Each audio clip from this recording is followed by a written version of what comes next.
Needs your help. How you can make a difference for one of the poorest communities in San Antonio. Plus, horrific scene, horrific for the people that experienced this, and again, horrific for our firefighters that were a part of this. A couple charged in a dog attack that killed an 81-year-old man will be back in court today. Why the punishment phase of this case will resemble a trial. let's look outside real quick. San Antonio looking beautiful this morning. We had a gorgeous weekend, of course, but will that fall weather continue? Our very own Justin Horn will let us know as we start a new week. Live from KSAT 12, Good Morning San Antonio starts right now. Good morning. It is 6 a.m. on your Monday, September the 9th. And again, it's time to get up, y'all. It's time to get up and get that day started. Yeah. Thank you so much for starting your work week with us. We've got a lot to get to, including what we just mentioned there, the punishment phase of a deadly dog attack case. Plus, a lot of community events are coming up fast. We'll get you caught up on those in the next 10 minutes. But for right now, let's get over to the man with the plan, as RJ like to call him, Justin Horn.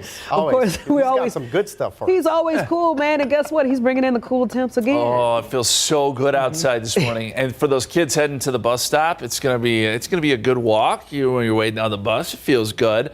I don't know if you necessarily need a jacket here in San Antonio. Okay, we're not gonna get to that point. But in the hill country, it's awful close. We got temperatures in the 50s this morning, so we start off in the 60s here in San Antonio. Right now, we're in the mid 60s. Actually, we just dropped to 63. This afternoon, we'll make it into the 80s, so it rebounds pretty quickly here today. Let's look at the numbers right now, and you'll see most of us are in the 60s, 63 here in San Antonio, but 50s for Fredericksburg, Kerrville. Right now, it is 57 in Hondo, 57 in Rock Springs. It gets a little warmer as you move towards the coast. 63, that is the coolest we've been since late May. Our weather need to know here. This is the weather headlines. Francine, that's going to develop in the Gulf of Mexico. We'll talk about the impacts for the Texas coast. Humidity comes back. We're going to start to see these cool mornings come to an end, unfortunately, so savor it this morning. And then the heat comes back, too. A toasty Friday night football forecast. That's 7 days coming up. But you see the traffic there is picking up. What's the latest, RJ? Definitely picking up out there, Justin, as people make their way on this Monday morning, taking a look at 1604 Petranco Road, far west side of town. Good morning to all our folks right there. I-10 UTSA Boulevard, we have our folks out there on the far northwest side of town. And 35 at 37 in the downtown area. Traffic is looking okay in many parts of the city, but we do have an incident to let you know about. Let's go ahead and check in with photojournalist Alex Gomez. He's been hitting the streets for us this morning on Drive Cam. Alex, what is the latest out there? Yeah, good morning, RJ. Well, this incident is going to be on the east side. It came out as a reported pedestrian being hit, and this is going to be on Industry Park Drive. This is right off of Space Center Drive, again, on the east side. And I can tell you right now that the north and southbound lanes of Industry Park Drive are not moving right now. We do have that scene right there in the middle of what you can see right there in the middle of your screen. So I'm going to stick around here and try and talk to SAP to get more info. But again, Industry Park Drive is going to be blocked off pretty much in both directions, north and southbound lanes, RJ. Okay, thank you very much for that update, Alex. Yeah, we'll continue maybe checking with him in just a little bit, get more information out there. A case that shocked San Antonio will be back in court, but not for a trial. That's right. Christian Moreno and Abilene Schneider, the couple behind the deadly dog attack that killed 81-year-old Ramon Nájera, have pleaded guilty, but today their punishment phase begins. A judge will be deciding their fate. Erica Hernandez, who's been covering the story for over a year, brings us a recap in the latest edition of Open Court. As the case went through the criminal justice system, after the two were indicted, the defense shifted blame to ACS. In a hearing in February, the defense filed a motion to have charges dismissed because the dogs had a history of aggression. These two killing machines had a history. They just weren't convinced enough that they were going to begin the process of determining through a hearing that they were determined officially, I guess, dangerous. And that is the problem here. Judge Velia Mesa ruled on the motion in August and denied it, which meant the case would be heading to trial. But the week a jury was to be picked, the couple unexpectedly pleaded guilty. Of course, the punishment phase is next, and it will be just like a trial. The entire Open Court episode can be seen right now at KSAT.com. Testimony today for punishment will begin around 9:30 this morning. We'll be live streaming, and you can watch that on KSAT.com, KSAT Plus, and KSAT's YouTube page. Erica Hernandez will also join us live on Good Morning San Antonio at 9 o'clock to talk more about what we can expect in the first day of testimony.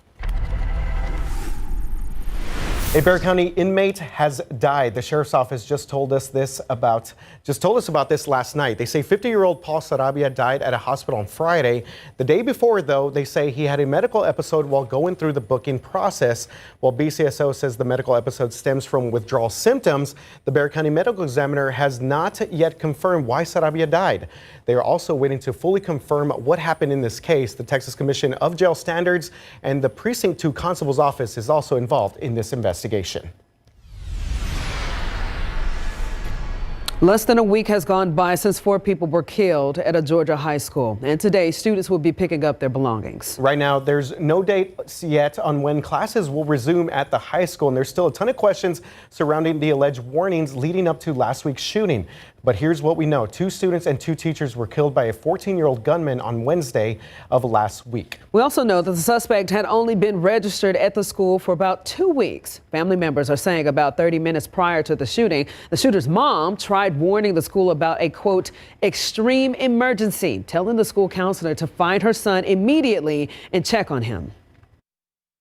As the case went through the criminal justice system, after the 2 were indicted, the defense shifted. Some technical difficulties right there, but the suspect's aunt says that he had been struggling with mental health for months and had a troubling home life. That's right. And so the school out there in Georgia has not commented on allegations that they were warned. Right now, investigators are looking into phone calls made to the school. The shooter and his dad are both facing charges in this case, and the dad, again, for buying that gun for the shooter. We're less than 2 months out from Election Day, and Vice President Kamala Harris says that she is ready to debate former President Donald Trump. This will be Harris's first presidential debate, and it will be Trump's 7th. The Trump campaign says he's not participating in mock debates. Instead, he's holding informal policy sessions with advisors. And KSAT will carry the presidential debate live right here on KSAT 12 tomorrow night. You can also watch our website or KSAT Plus. Coverage starts after the news at 6 o'clock ends and will run directly into the night beat. We will definitely see you then. And if you can join us in person, KSAT will be hosting a debate night watch party over at the Friendly Spot Ice House on South Alamo Street. Watch party will be from 7 to 10 tomorrow night, same time as the debate right here on KSAT. Yeah, definitely a lot of people are going to be interested in that. Well, this morning, an inner city youth ministry is asking for your time as an investment for one of the poorest communities in San Antonio. We're talking and taking you into the 78207 zip code, which is near the Lincoln Heights courts. Patty Santos has been following the progress at Harper's Chapel Ministries and tell us the support is great, but so is the need. What happens here? Oh, yes. So it's a small space, but my goodness, it's such a difference. This used to just be a wooden box. Now we just turned it into our own little classroom. Harper's Chapel Ministries has been doing a lot of things with the little they have. And this is where all the donations come in. In just 1 year, the church has grown its after-school youth services program from just a handful of kids to about 40. Hannah Sertuche is the volunteer coordinator. She started as a volunteer herself and stepped in full-time when she saw the need grow. Our main goal is to be able to witness them be successful young adults. It happens when the kids are well-fed, clothed, given time, and love. Kids here get tutoring, specifically in reading. I think it's just such a blessing to be able to be a part of this, and I want more people to be able to share in that and to reap the fruit of the blessings that God has. Of course, they have financial needs, but what money can't buy is time and mentors. There's a ministry in presence, investing in our children's lives, telling them, how was your day, or how can I help you? Everybody wants to see a return, and a quick return. Yes. It is not like that here. You don't see it right away. Right, not always. I went into youth ministry with the idea that I might not see the fruit of our labors until well into adulthood, if they even reach out.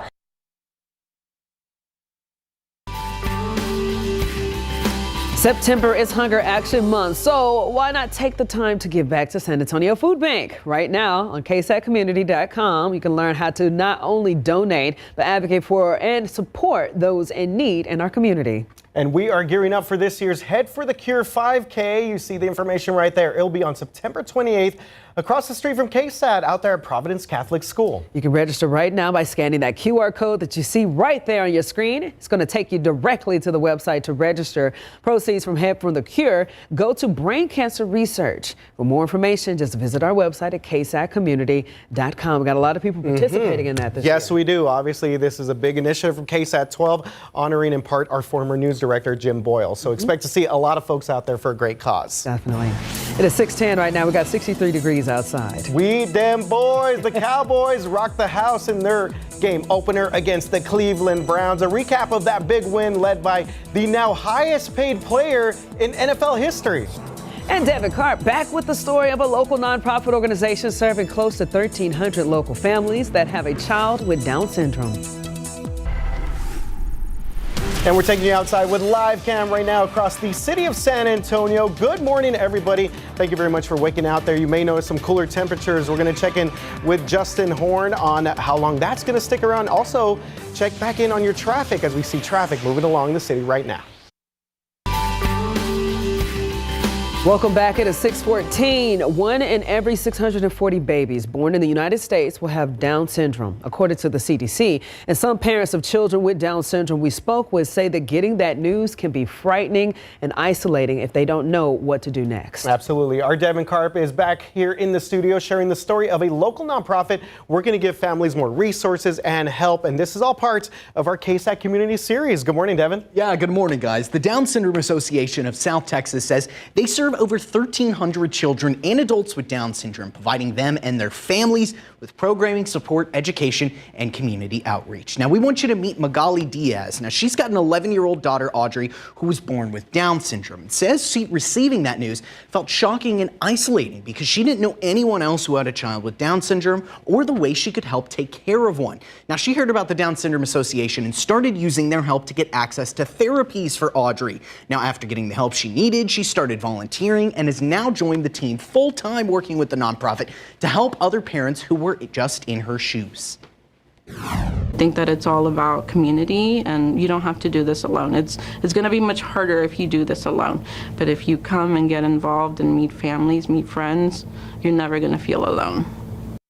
Down Syndrome Association of South Texas is hosting their 24th annual Walk-In Stroll. That's going to be next month in October on the 26th. It's going to feature music, face painting, inflatables, food trucks, and more resources for parents of children with Down syndrome. Now, the nonprofit said this is one of the best ways to support what they do in the community and provides them with the resources they need to help their families. You can scan this QR code right here on your screen for more information. RJ and Jaffney. Thank you, Devin. It's always good to have those resources in your back pocket. Yes. As families, you know, you never know when you get that kind of news and what to do next. So. Yeah, absolutely. Good stuff out there in that nonprofit organization. Let's take a quick look here at the roads with your traffic authorities. We take a look at some of our TransGuide traffic cameras. 1604 on the north side of town, Green Mountain Road. Good morning to all of our drivers in that area. 410 and Babcock Road, traffic looking pretty good. So we are not going to check in with Alex here because he's getting some information on that incident. It was a reported MVP head on the kind of the east to northeast side of town. That's going to be right there where 35 and 410 meet on Industry Park Drive. So it's basically right there, right by that HEB distribution center. So we will continue to try and get a little bit more information from Alex here in just a bit, but keep that in mind if you're headed out right now, 35 and 410. Already a pretty busy start, guys, for our morning drive. No doubt about it. Yep. A lot of people heading out early because get outside because it feels so good out there. Beautiful, beautiful start to our day. We're going to start with a trivia question. Here we go. Now, remember, I asked you guys, I think it was last week, toilets in the southern hemisphere, which way they spin. So this I thought time, this was the same question. Okay, I see you. So tropical cyclones in the northern hemisphere spin which direction? So when we say tropical cyclones, we're talking tropical storms, hurricanes here. Do they spin clockwise, counterclockwise, or in both directions? Does it depend? Man, okay. I think that I'm going to say C again. It was both directions for the toilet. Yeah. Okay, it has to be something for this one. Okay. But the Earth has nothing to do with the toilet, right? That's Correct. was the big thing. So this is obviously a trap. I'm going to say clockwise. Oh, wait, based on what I've seen from the. I changed my answer. I think it's counterclockwise. Okay. A and B. See, you're drawing it out here. I like this. You're working it. You're right. What? What's up, y'all? Let's go. Make me dance. Okay, so this is due to what we call the Coriolis effect, which is caused by the rotation of the Earth. And yes, in the southern hemisphere, tropical cyclones rotate clockwise. So it does make a difference in this instance.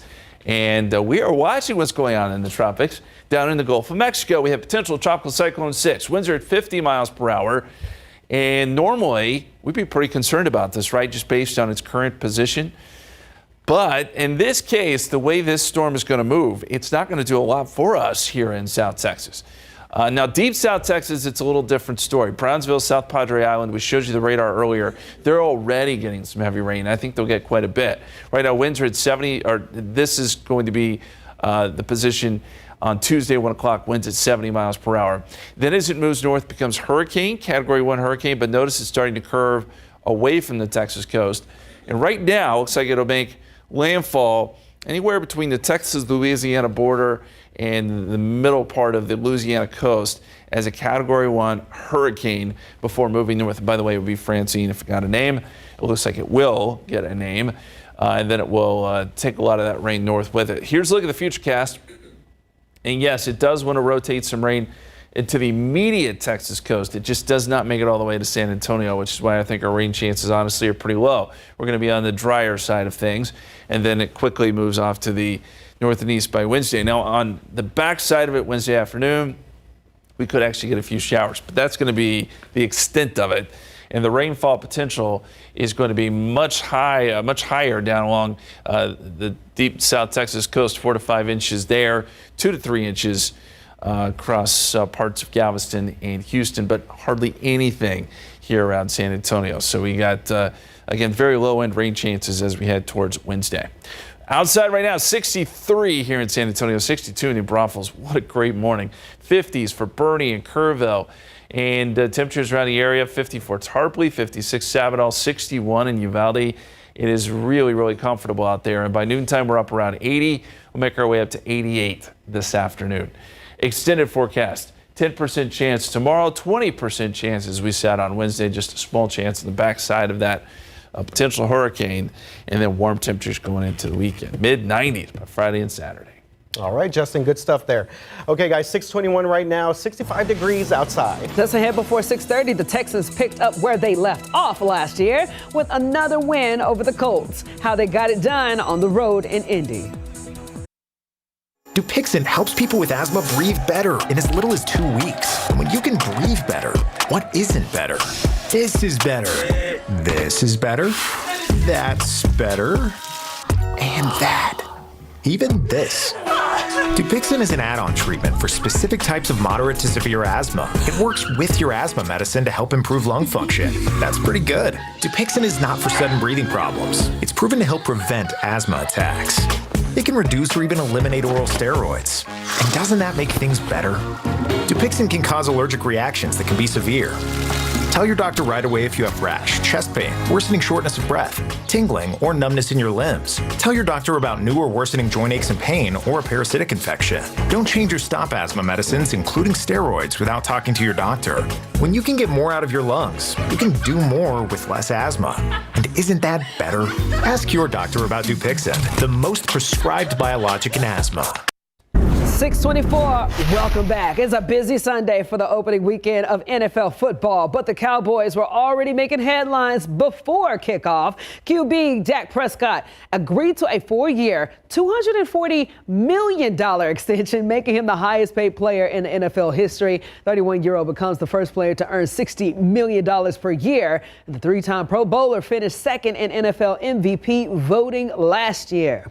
So the pressure was on early for Dak to deliver over to the boys. A win on the road against Cleveland, and they did that. That's right. First quarter, you saw the play right there. Dak lets it fly to a wide open Brandon Cooks 21-yard touchdown, and it is 7-3 Cowboys early on. Then check out my guy Micah Parsons here coming up with that sack on Deshaun Watson, the first one of the season for him. Second quarter, Cowboys march down the field and get Zeke. Yes, Zeke is back. He gets a carry and a 3-yard touchdown. It's 14-3 Cowboys, and here is your final from the land. Dallas rolls here 33-17. A dominant win by the Cowboys in all three phases of the game. They'll be home next weekend to host the New Orleans Saints Sunday at noon out there in Jerry World. So another exciting game right now. The Texans kicked off the season with a rivalry game at Indianapolis, and it took a while for the offense to get going. Yeah, this was a lot of fun, though. It was 12-7 Houston and a half, but let's get you straight to the fourth quarter right there. Joe Mixon capping off a 70-yard drive with a 3-yard touchdown run. Mixon in the end zone. It's 22-13 Texans.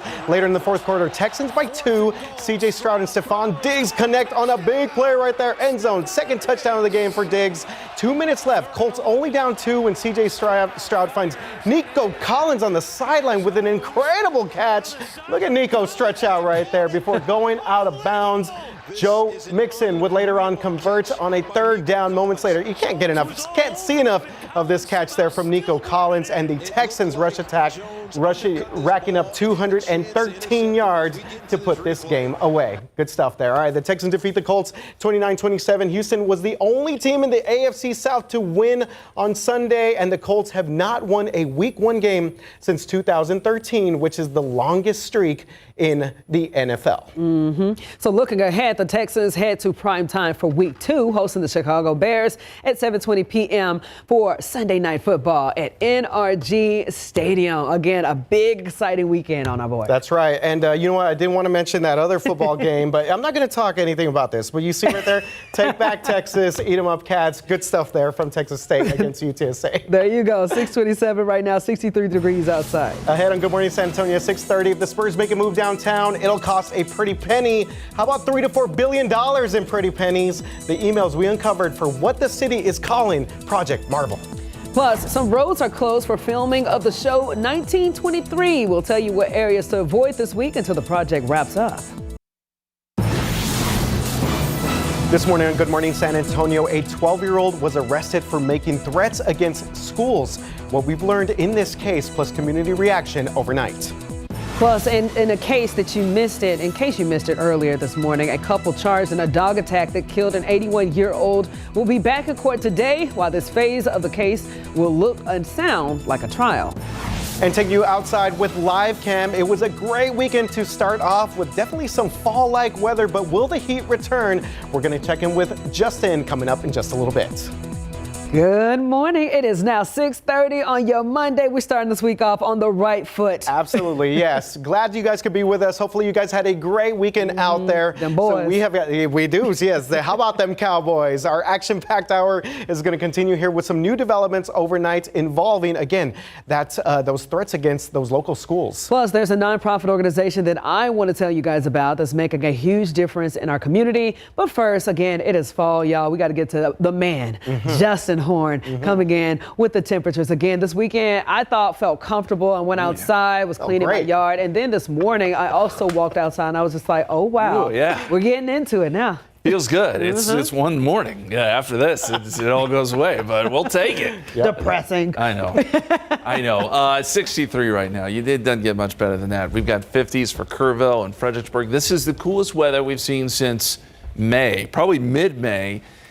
These temperatures are still falling in some places, so it's conceivable we could even fall a little bit more, but it does. It feels so very good outside.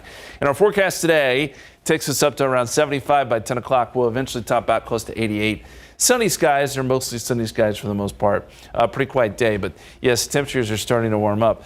And the headlines here, we'll see some impacts for the Texas coast coming up with the development of Francine. It's not Francine yet. It's still a potential tropical cyclone, but it will be there soon. And then humidity comes back, so our cool mornings come to an end, and the heat comes back too. We're going to see some pretty toasty temperatures for Friday night football, back in the mid-90s, unfortunately. So summer is still trying to play a role here too. All right, RJ, what's going on the roads? We having any issues now? Yeah, Justin, starting to see a lot more things taking place on the roads right now as we take a little bit of look here at some of your TransGuide traffic cameras. And again, we have Alex Gomez out and about for us this morning, but want to give you a quick update here. Taking a look at 90 at Callahan Road. So unfortunately, TxDOT's website is down at the moment. So we're going to just try and continue to just monitor our TransGuide traffic cameras. Let's go ahead and check in with Alex right now, because I believe he was out in the northeast side now and he is stuck in some traffic. Alex, how you doing on this Monday morning? Yeah, good morning, RJ. Well, the things aren't so great for the northeast side. 35 northbound, it looks like we have an accident right near Topperwine. So the overhead TxDOT signs are saying that there's 2 left lanes closed. I'm going to try my best to be on the right side right here. But again, traffic is back from Topperwine all the way back to about O'Connor Road, 35 northbound on the northeast side, RJ. All right, so it looks very busy in northeast side of town, Topperwine, O'Connor, and also that incident there on 90 at Callahan. So stay safe if you guys are about to step outside right now. Jeff. This morning, a 12-year-old is in San Antonio police custody after they say that he threatened to shoot up several local schools. That child now faces 7 charges of making terroristic threats. San Antonio police were told this weekend about a social media threat from that 12-year-old. In that post, the minor listed dates of when specific schools were going to be targeted. For full transparency and out of an abundance of caution, we are not naming the schools listed in the threats, but the Texas Rangers and other agencies were able to track that child down.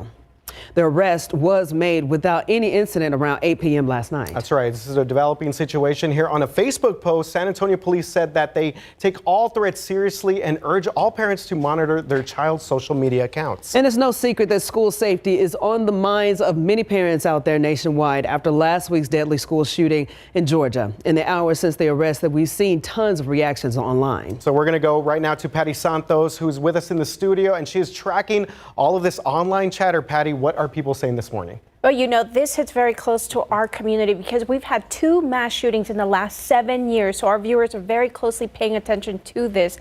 More than 800 people have commented on the San Antonio Police Facebook post where the arrest was announced. Now, police strongly urging parents to pay attention to what the kids are posting and doing on social media. Many of those comments show anger towards parents who are not monitoring their kids' activities. Jesse Mendez says the parents should also be arrested. Other parents are grateful to whoever turned him in. Amanda Canales said, "I'm glad someone spoke up and reported him." Martha Pacheco wrote, "Not only is the threat serious, but it is also instilling fear in good kids that are actually in school to learn. Thanks, SAPD." Now, school districts across our area are doing their part in trying to keep our kids safe in school. The message that they also echo is if you see something, say something. And in this case, someone saw the post and reported it to police and an arrest was made. And that is how it's supposed to work. RJ? All right, thank you very much for that, Patty. Meanwhile, being in a relationship and not realizing the subtle signs of domestic abuse can be beyond traumatic for victims who are in that situation. That is the reason why one survivor is not only sharing her story, but also providing yet another solid resource guide of how to know when to get out. Her name is Dee Saeed, and she leads the nonprofit organization Positively Impacting Communities, where she and multiple volunteers go to schools and give presentations to youth groups and parents on how to know the warning signs of a domestic abusers. She also authored a book with those tips, but also her testimony, and she called it "It Doesn't Start with a Punch." You know, my parents were saying that they loved me, but it seemed like they were mad at me. They were trying to restrict me from seeing him because they thought that was a way to help pull me out. Brock was telling me that he loved me, but of course that love hurt. And I'm thankful that I had God during that time, because I knew that he loved me and loved me unconditionally. And I'm sure that saved me during that time. Tomorrow on GMSA, we take you through the dark times of Saeed's teen relationship that has now made her the light and hope of encouragement for other young victims of domestic abuse today. Happening today, a case that shocked San Antonio will be back in court, but not for a trial. Christian Moreno and Abilene Snyder, the couple behind the deadly dog attack that killed 81-year-old Ramon Nájera, have pleaded guilty, but today their punishment phase begins around 9:30 this morning. Now, we will be live streaming, and you can watch on KSAT.com, KSAT Plus, and KSAT's YouTube page. Erica Hernandez will also join us live on GMSA at 9 to talk more about what we can expect in the first day of testimony.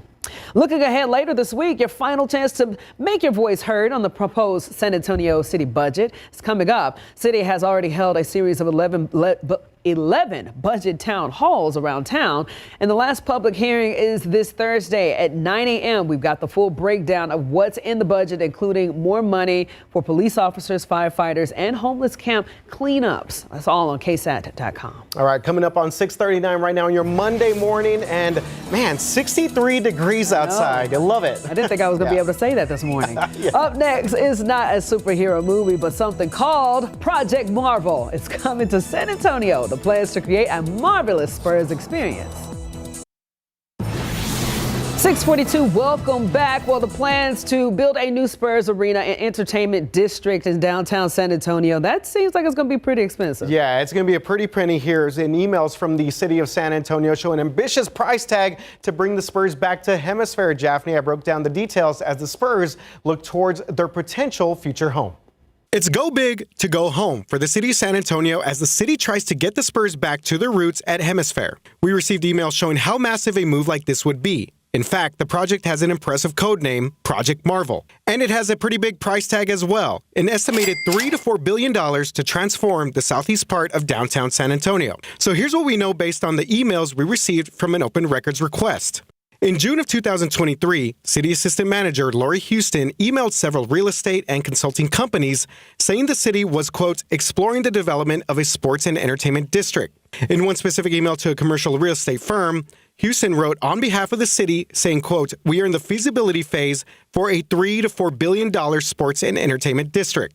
In another email thread from Lori Houston to Johnson Consulting, the CEO of that company wrote back saying that, quote, they just finished working with UTSA on all of their sports facilities, so we are fairly dialed in. Houston and the city then emailed a series of non-disclosure agreements to those companies, and records show a virtual meeting was planned for June 23rd of last year. The NDAs is where the codename Project Marvel first appears. The city requested any information related to Project Marvel remain confidential, and it certainly would be a marvelous project. We reported months ago the city is eyeing Hemisphere and the Institute of Texan Cultures as a potential site for a new arena, which would likely cost about $1 billion.